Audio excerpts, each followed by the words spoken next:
Theater 15. We judged that 3 nights more would fetch us to Cairo, at the bottom of Illinois, where the Ohio River comes in, and that was what we was after. We would sail the raft and get on a steamboat and go way up the Ohio amongst the free states, and then be out of trouble. Well, the second night a fog begun to come on, and we made for a towhead to tie to, for it wouldn't do to try to run in a fog. But when I paddled ahead in the canoe, with the line to make fast, there warn't anything but little saplings to tie to. I passed the line around one of them right on the edge of the cut bank, but there was a stiff current, and the raft came booming down so lively she tore it out by the roots, and away she went. I see the fog closing down. It made me so sick and scared I couldn't budge for most half a minute, it seemed to me. And then there warn't no raft in sight. You couldn't see 20 yards. I jumped into the canoe and run back to the stern and grabbed the paddle and set her back a stroke. But she didn't come. I was in such a hurry I hadn't untied her.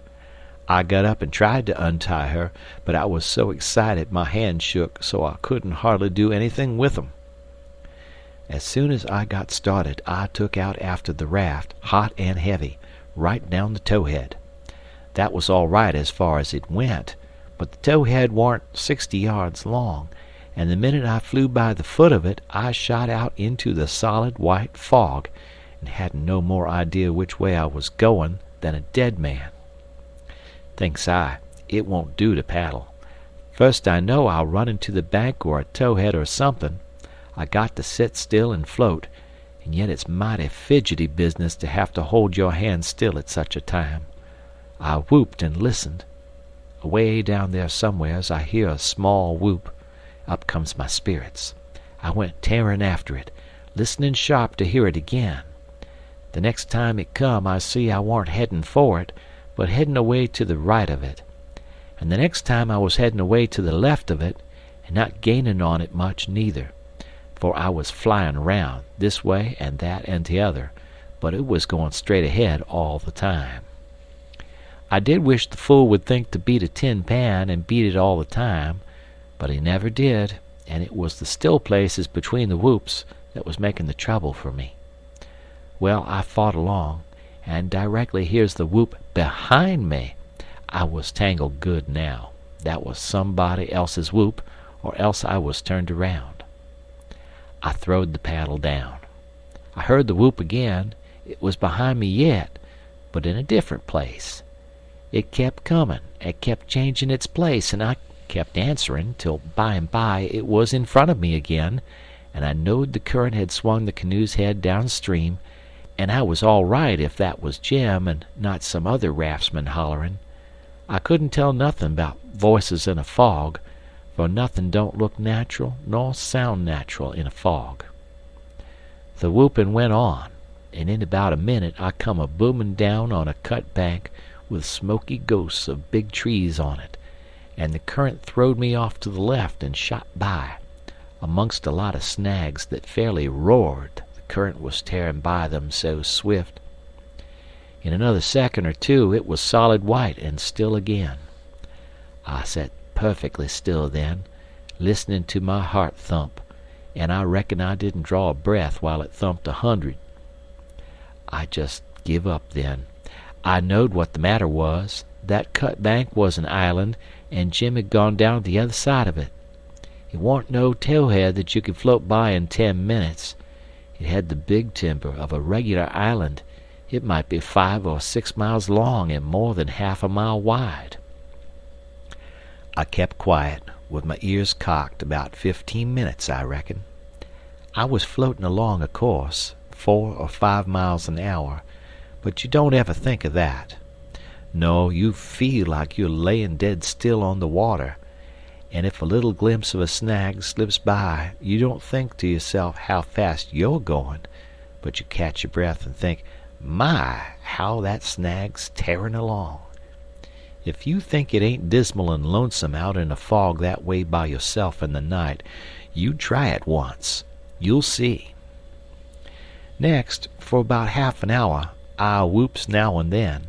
At last I hears the answer a long ways off, and tries to follow it, but I couldn't do it, and directly I judged I got into a nest of towheads, for I had little dim glimpses of them on both sides of me, sometimes just a narrow channel between, and some that I couldn't see I knowed was there because I hear the wash of the current against the old dead brush and trash that hung over the banks.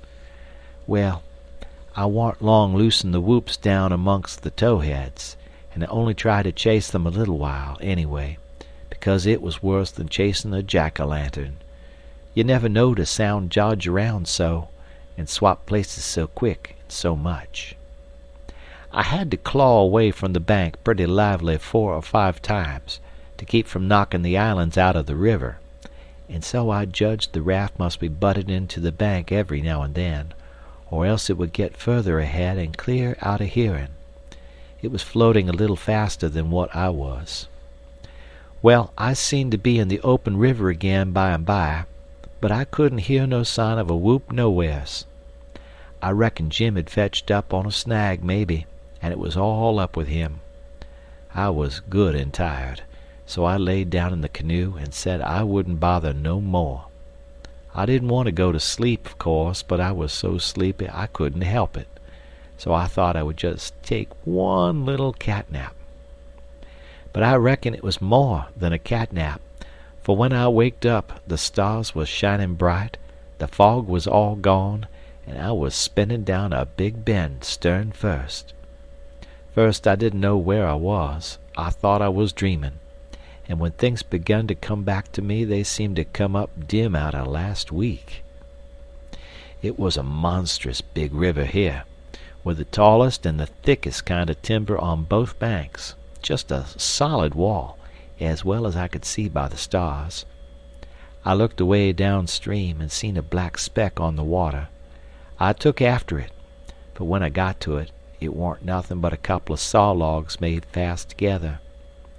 Then I see another speck and chased that, then another, and this time I was right. It was the raft.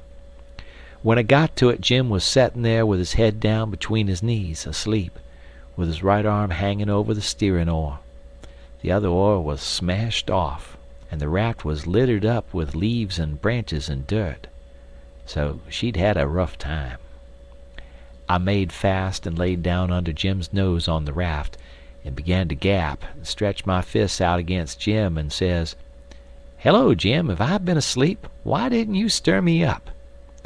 "Goodness gracious, is that you, Huck? And you ain't dead? You ain't drownded? You's back again? It's too good for true, honey. It's too good for true. Let me look at you, child. Let me feel of you. No, you ain't dead. You's back again, live and sound, just the same old Huck.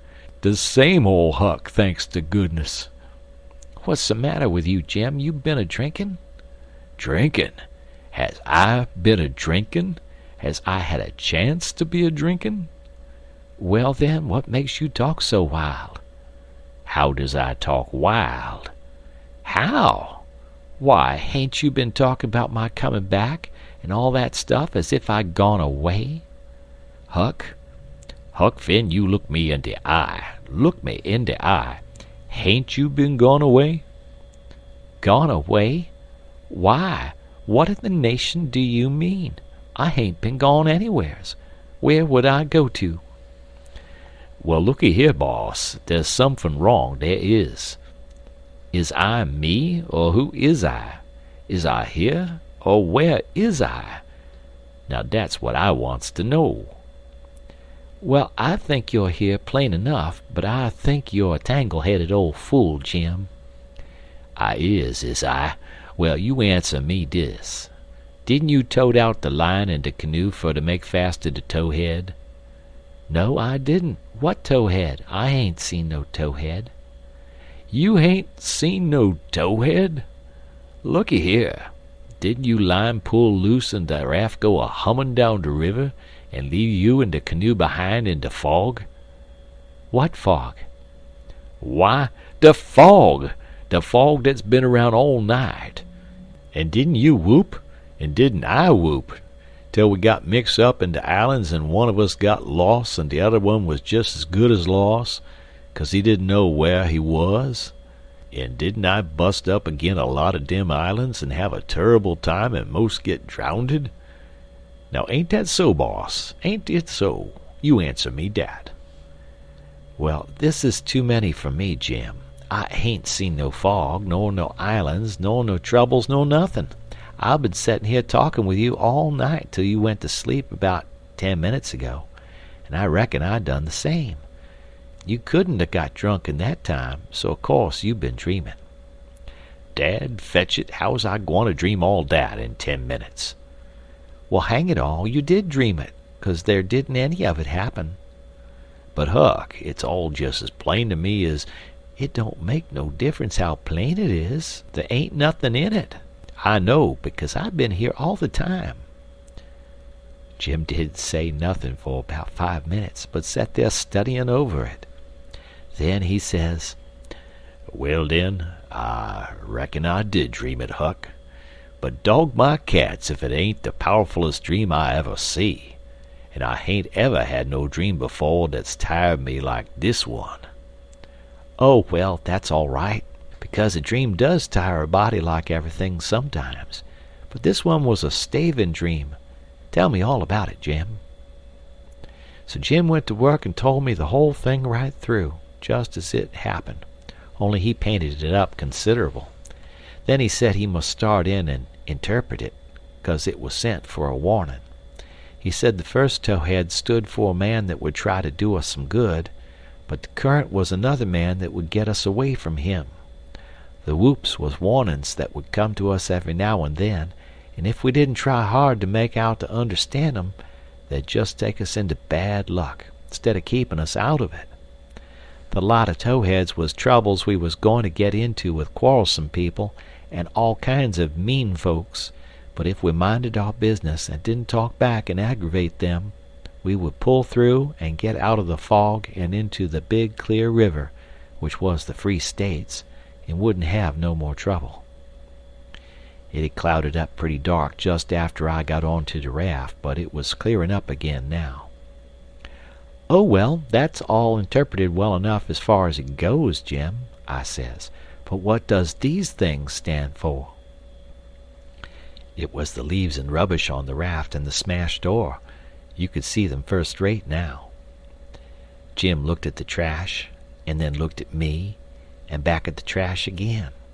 He had got the dream fixed so strong in his head that he couldn't seem to shake it loose and get the facts back into its place again right away. But when he did get the thing straightened around, he looked at me steady without ever smiling, and says, "What do they stand for? I's gwine to tell you. When I got all wore out with work, and wid the callin' for you, and went to sleep, my heart was most broke because you was lost, and I didn't keer no more what become of me and the raft. And when I wake up and find you back again all safe and sound, the tears come, and I could have got down on my knees and kissed your foot, I's so thankful. And all you was thinking 'bout was how you could make a fool of old Jim with a lie. Dat truck there is trash, and trash is what people is that puts dirt on the head of their friends and makes them ashamed." Then he got up slow and walked to the wigwam and went in there without saying anything but that. But that was enough. It made me feel so mean I could almost kissed his foot to get him to take it back. It was 15 minutes before I could work myself up to go and humble myself to a nigger, but I done it, and I warn't ever sorry for it afterwards, neither. I didn't do him no more mean tricks, and I wouldn't have done that one if I'd have knowed it would make him feel that way. End of chapter.